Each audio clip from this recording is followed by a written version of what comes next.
Hey there guys, so today's video is going to be on how I basically breed my yellow labs and other African cichlids. So the process I go through in terms of how I split the females away from the rest of the community and obviously allow them to mature the eggs naturally by mouth brooding, which obviously what African cichlids are.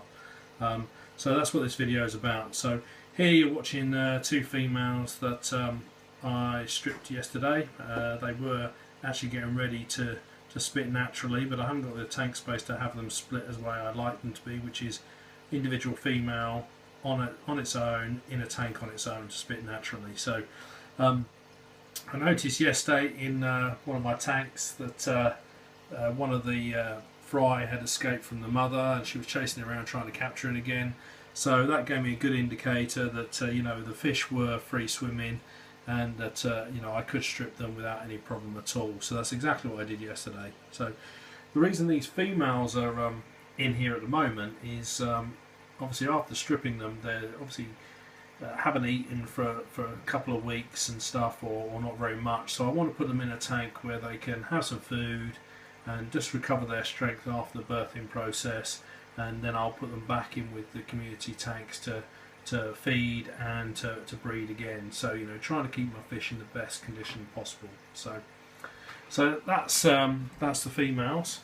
Over here, so I've got a small tank there which I call my maternity tank, by the way, which is where the females are in.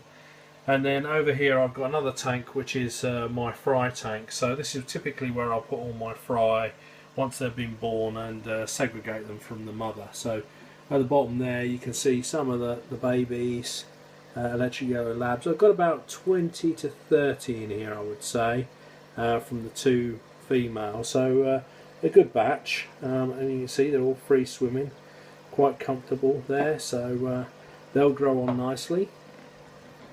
And then next to them I've got one of my 125 litre tanks which I'm using as a grow out tank for the fry. So these juveniles in here are about 3 weeks old. Some of those are a little bit older, so the really yellow ones probably about 4 or 5 weeks older, but the others are about 3 weeks old. So that's how they were, this is how they were 3 weeks ago basically. So they've grown on.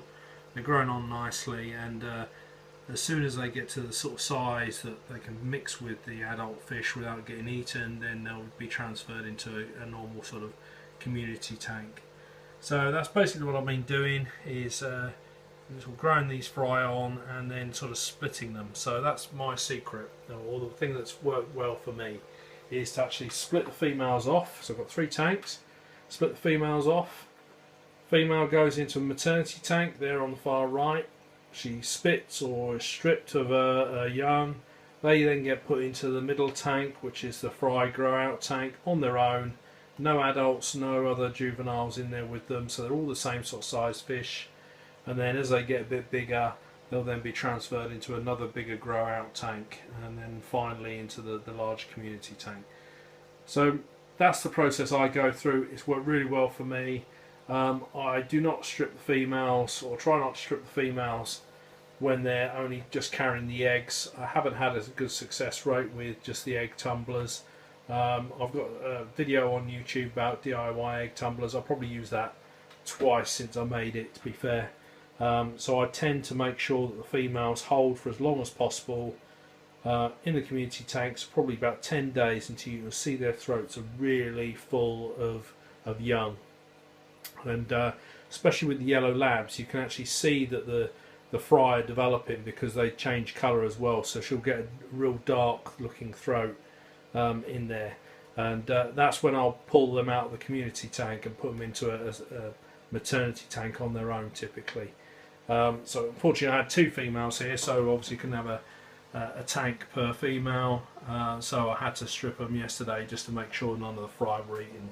And that's why I get such a good success rate with my fry at the moment. So I'm really pleased with my process. But so this is the earliest stage. I'll strip my fry from the females.